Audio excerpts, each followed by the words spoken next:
So in this video, I'm going to explain what a recruitment consultant does, their daily activity, what sort of different roles they do, and certain things they specialize in. So with a recruitment consultant, your job simply is to find a candidate that can do a certain job. You need to find a company that needs that certain person, match them together. So it's pretty much customer, focused in terms of you're looking for on behalf of the client and you're sourcing candidates. You charge the company either a set fee or an ongoing fee. For the set fee, usually there's two types of ways. It's a percentage of their annual salary, so it could be 10% of their annual salary.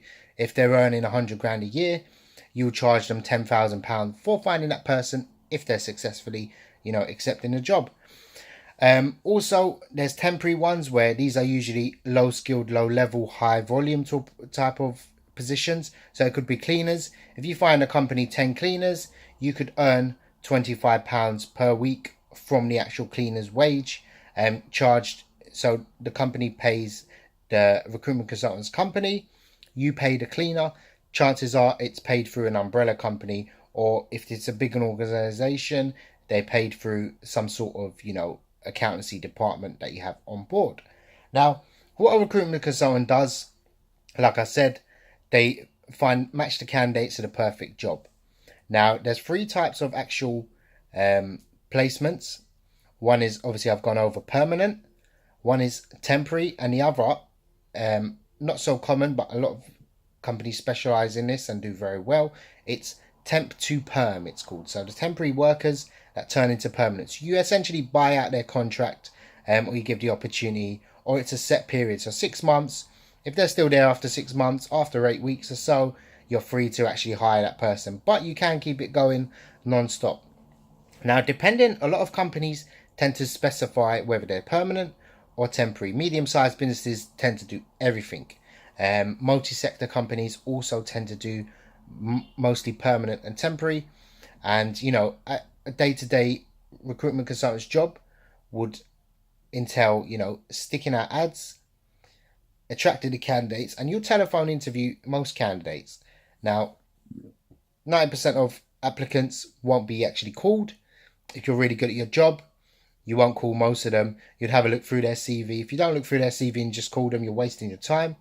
You can literally pick up the phone, call them, have a good chat with them, see if they're right for the job, see if they've got any interviews lined up elsewhere, because you don't want to put them for an interview and then have them accept somewhere else.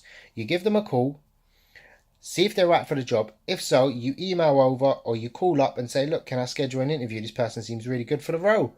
Put them forward, they come back, they interview them, you set up everything, and then literally you get a phone call saying, yep, I want to hire this person. You send over the invoice, and that's pretty much done. That's a very simple way of explaining it, but that's pretty much what a recruitment consultant does in their day-to-day activity.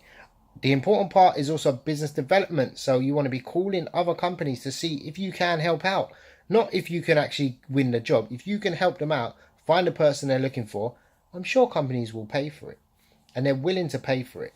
And I seem to be very good at business development. I seem to be winning a lot of business. I seem to be doing very well in terms of that.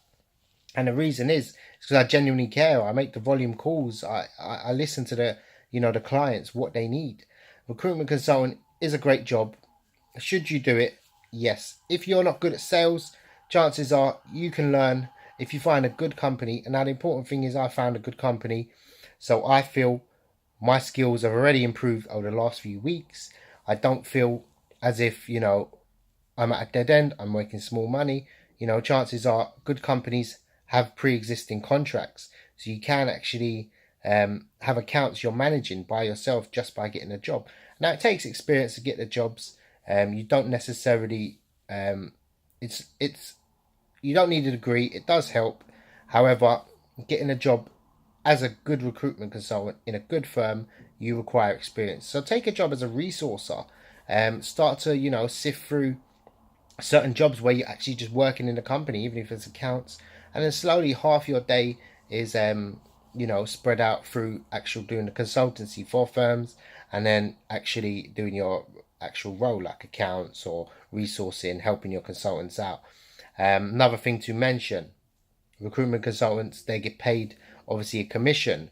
You'll probably get whatever the company makes, you probably get a percentage of that. So like I said at the start, 100 grand, your company gets paid 10 grand. If you get 10 or 15 or 20% of that, that's your commission. So in theory, you could make £1,000 placing that person.